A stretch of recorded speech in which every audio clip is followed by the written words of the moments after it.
Nagbabala ang Department of Trade and Industry sa mga negosyo na hindi nagbibigay ng discount sa mga senior citizens at PWDs. Si Clazel Pardilla sa detalye. Muntik mabitin ang dalang budget ng senior citizen na si Aling Sofia nang hindi bigyan ng diskwento sa kinainang restaurant. Pero nung babayaran na, sabi nila hindi na pwede dahil nakapromo na yon. Very frustrating on our part. Nakatatanggap naman ng diskwento ang 76 na taong gulang na si Mang Bong.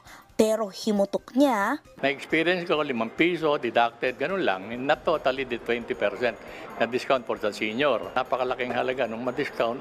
Pambili ko na lang sana ng mga maintenance. Kamakailan lamang isang hotel sa Pasig ang inireklamo matapos tumangging magbigay ng diskwento sa isang senior citizen. Habang isang sikat na coffee shop naman ang binatikos dahil sa ipinatutupad nitong 1 food item at 1 drink per visit na discount para sa senior citizen at may kapansanan. Hindi naman tama yun na bakit naman hindi nila bibigyan? Karapatan naman namin na talagang bigyan kami ng discount. Ayon sa National Commission of Senior Citizens, dumarami ang natatanggap nilang reklamo mula sa mga senior citizen na bigong magamit ang kanilang mga pribilehiyo. Sa ilalim ng Expanded Senior Citizens Act, inaatasan ang pagbibigay sa mga 60 taong gulang pataas o senior citizen ng 20% diskwento at exemption sa 12% value-added tax sa binibiling goods at services sa mga restaurant, hotel, recreational center, cinema, concert, pampublikong transportasyon, ospital at healthcare facilities. 5% naman ang bawas-singil sa tubig, kuryente at mga pangunahing bilihin tulad ng kape, delata at iba pang produkto. Ayon sa NCSC, hindi dahilan na may promo ang isang establishmento para pagdamutan ng diskwento ang isang senior citizen. Dapat may permit ito mula sa Trade and Industry Department. Dapat ding alamin kung mas makakamenos ba ang senior citizen sa promong ng establishmento kaysa sa kanyang 20% discount.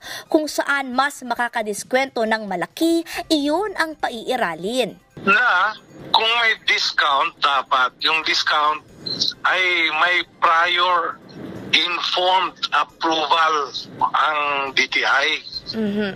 Kasi no one can just say kasama sa marketing scheme ko ay itong discount system.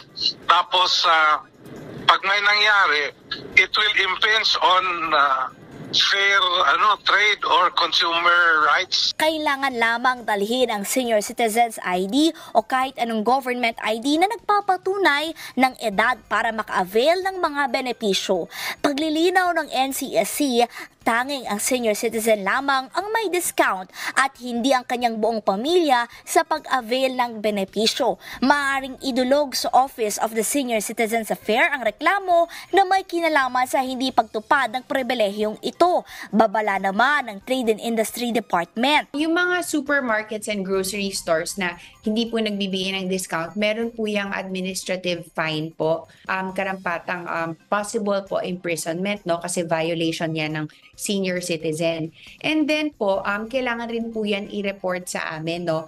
Around 50 to 100,000 po yung fine po. Clazel Pardilla para sa Morning Show ng Bayan, Rise and Shine Pilipinas.